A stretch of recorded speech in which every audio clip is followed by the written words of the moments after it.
मित्रों, मैंने ये जहाँ तक मैंने सत्संग किया है पिछले 40-50 साल, और उपनिषद वगैरह सुन रहे हैं, बहुत सत्संग सुन रहे हैं। पता नहीं, मुझे ये लगता है कि असली मुक्ति कहीं और जाकर कहीं नहीं होती है। मुक्ति का मतलब यही है कि यहीं संसार बीच बाज़ार में जैसे आप मुक्त हो गए, मतलब आप बारात में हैं, बाज़ार में हैं, ना शोर सुनाई दे रहा है, ना कुछ बाराती दिख रहे हैं, ना घराती दिख रहे हैं, ना बाज़ार दिख रहा है, ना दुकानें दिख रहे हैं, ना भीड़ दिख रहे हैं। असली मुक्ति वही है कि संसार में बीच सड़क खड़े होकर भी आपको हर तरफ कृष्ण दिखाई दें, अपने ईश्वर दिखाई दें, अपने ईश्वर ही सुनाई दें।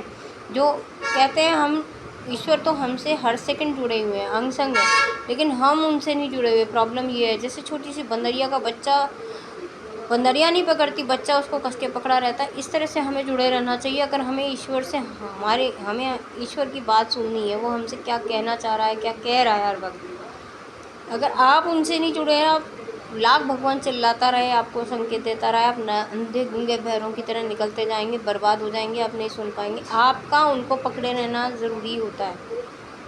असली मुक्ति मैंने जो समझी है वही है। मान लीजिए बीच बाज़ार, बीच बारात में खड़ी हूँ, ना मुझे शोर सुनाई दे रहा है। अगर मैं पूरी तरह से राधा कृष्ण में लिप्त हूँ, अपने भगवान में लिप्त हूँ, अपने गुरु में लिप्त हूँ, तो मुझे गुरु ही सुनाई देंगे, गुरु ही दिखाई देंगे। ये होना चाहिए, ये असली मुक्ति होती है। वो इंसान वो कहना ही छोड़ देता है, अरे बड़े दिन हो गए गोलगप्पे नहीं खाए, अरे बड़े दिन हो गए चाउमीन नहीं खाई, अब फला रिश्तेदार कैसा है पता नहीं, ज़रा फ़ोन करो। वो दुनिया से ही मुक्त हो जाता है। दुनिया के बीच में रहकर दुनिया से परे हो जाना ही असली मुक्ति है।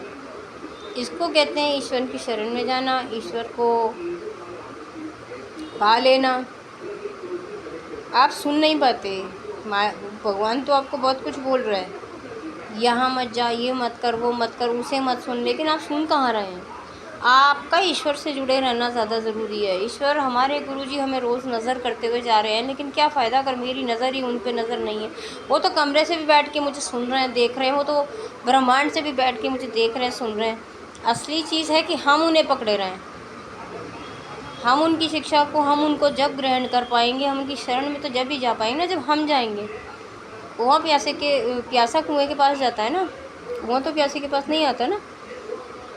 ईश्वर को, हालांकि भगवान को भक्त की भूख होती है, लेकिन भक्त तो जुड़े है, तब तो भगवान उसका भला करा पाएगा।